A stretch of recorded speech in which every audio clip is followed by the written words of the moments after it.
পুজো কি কি ঐতিহ্য রয়েছে এই পুজোর? দেখুন, আমাদের হেতবপুর রাজবাড়ির দুটি ট্রাস্ট, ব্রজবালা ট্রাস্ট এবং রামরঞ্জন ট্রাস্ট। রামরঞ্জন ট্রাস্টের অন্তর্গত আমাদের দুর্গাপুজো পড়ে। গঙ্গানারায়ণ চক্রবর্তী তার প্রতিষ্ঠিত পুজো হচ্ছে এই 1240 সালে আমাদের দুর্গাপুজো রাজবাড়ির শুরু হয়। এটি মুনসেফ ঠাকুরানী নামে পূজিত হয়, কারণ গঙ্গানারায়ণ চক্রবর্তী এই পুজোর আড়ম্বর করার পূর্ব মুহূর্তেই মানে ভাবা চিন্তা করার সঙ্গে সঙ্গেই তিনি মারা যান। তো সেই ক্ষেত্রে আমাদের বাধা পড়ে শক্তির পুজোতে। তো সেই কারণে তখন তার বোন রুক্মিণী দেবী, যেহেতু তিনি গোত্রান্তরিত হয়ে গেছিলেন, তার নামে এইটি পুজোটির নামকরণ হয়েছিল। মানে আমাদের রুক্মিণী দেবীর নামেই, আমাদের মুনসেফ ঠাকুরানী নামেই এই পুজোটি পালন হয়। দুর্গাপুজোর 4 দিন আমাদের দুর্গাপুজো হয় এবং বেশ তখনকার দিনে তো খুব দারুণ আড়ম্বর করে করা হতো দুর্গাপুজো। 3-4 গ্রাম এই দুর্গাপুজোর সময় ঠাকুর বাড়িতেই খাওয়া দাওয়া করতেন, সব কিছু করতেন, নাচ গান টপ্পা। আমাদের নিজস্ব দল ছিল, যেমন নাট্যদল, এগুলো সব ছিল।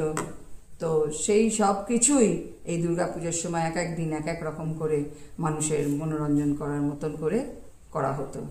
খাওয়া দাওয়া তো এলাহি ব্যাপারই ছিল, 4 বেলাই সবাইকে পেট ভরেই খাওয়ানো হতো। এবং পুজোর মায়ের যা জিনিস, আমাদের যেমন ষষ্ঠী থেকে পুজো হয় না, আমাদের সপ্তমী থেকে পুজো শুরু হয়। তো দোলা আনতে যাওয়া হয়, এইসব করেই বেশ জমজমাট করেই 4 দিন এই পুজো আমাদের কাটে। তবে 4 দিনের বেশি আমরা তখনও রাখতো না, আমরাও রাখি না। মানে সপ্তমীতে শুরু, দশমীতে বিসর্জন। দশমীতে বিসর্জন। আচ্ছা, বলছি পূজা অর্চনার বিশেষ কিছু রীতি রয়েছে রাজ পরিবারে? হ্যাঁ, বিশেষ কিছু রীতি, মানে আমাদের বলি প্রথা নেই, যেহেতু আমরা বৈষ্ণব ধর্মীয়।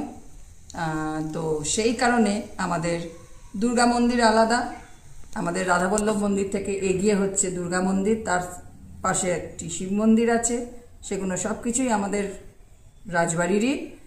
সেটা হচ্ছে আপনাদের ঠাকুরপাড়া, যেটা আমাদের বলা হয়, হাতিতলা থেকে নেমে যেটা ঠাকুরপাড়ার দিকে যাচ্ছে। তো সেই ঠাকুরপাড়াতে যে দুর্গা মন্দিরটি, সেটি সম্পূর্ণ রাজবাড়ির, রাজ পরিবারের, এবং পুজোটাও রাজ পরিবারের। আর আমরা 2 জন ট্রাস্টি, সুরঞ্জন চক্রবর্তী এবং আমার মা পূর্ণিমা দেবী, আমি বৈশাখী চক্রবর্তী এবং আমার দিদি উন্নয় চক্রবর্তী, এই হচ্ছে আমরা এখন বর্তমান ট্রাস্টের ট্রাস্টি। বলছি এখন সেই পুরনো রীতি মেনে কি সেই পুজো এখন ওই সেইভাবেই হয়ে আসছে? না, এখন অবধি এখন আর সেইভাবে করতে পারা যায় না আমাদের, কারণ বুঝতেই পাচ্ছেন প্রচুর খরচা, প্রচুর অসুবিধে। আমাদের তো কোনো ইনকাম বলে সেরকম কিছু নেই। আমরা মাত্র একটা ট্রাস্টের দিক দিয়ে বলতে গেলে বছরে 9,000 একটা সামথিং টাকা পাই, বছরে একবার। তো তা দিয়ে তো আর কিছু হয় না, বুঝতেই পাচ্ছেন। আমাদের মন্দিরে আছে, আমাদের রাধা বল্লভ আছেন, আমাদের গৌরাঙ্গের আছেন, তাদের নিত্য সেবা চলে, তো সেজন্য হয় না। আমরা পুজোটা এখনো বাঁচিয়ে রেখেছি, এইটাই বলতে পারি। হ্যাঁ, তবে আমার বাবা এতদিন চালিয়ে গেছিলেন 2015 সালের আগে অবধি। 15 সালের পর আমি 2019 সালে আমি একবার নিজে একাই, মানে আমার বাড়িতে করেছিলাম। তো তখন আমি একটু, যেহেতু আমার প্রথম বছর ছিল বলে, আমি ভীষণভাবে মানে একটু বেশি আড়ম্বর করেই করেছিলাম। তো সেটা তো প্রত্যেক সময় সম্ভব হয় না, কখনো কখনো সম্ভব হয়। তো তারপর থেকে এখন নর্মালভাবে যেমনভাবে একটা পুজো কোনো রকম টিকিয়ে রাখা, সেইভাবেই চলে। বলছি হেতমপুর রাজবাড়ি, ঐতিহ্যবাহী যে রাজবাড়ি, এখন কি শুধুমাত্র পয়সার অভাবে সেই পুজো ঢুকছে? একদমই তাই, পয়সার অভাবে, মানসিক অভাবে। কারণ দেখুন, এটা তো ট্রাস্টের ব্যাপার, ট্রাস্টি 2 জন ট্রাস্টি। আমি যেটা মানবো আপনি সেটা নাও মানতে পারেন, আপনার সঙ্গে আমার মতবিরোধ হতেই পারে।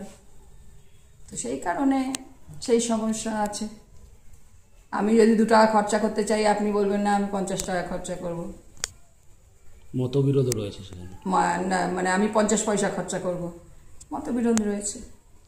মতবিরোধ না থাকলে হয়তো পুজোটা অনেকটা আলাদা হতো। ঠিক। কি নাম আপনার? আমার নাম রাজকন্যা কুমারী বৈশাখী চক্রবর্তী। আমি স্বর্গীয় মাধবী রঞ্জন চক্রবর্তীর ছোট কন্যা।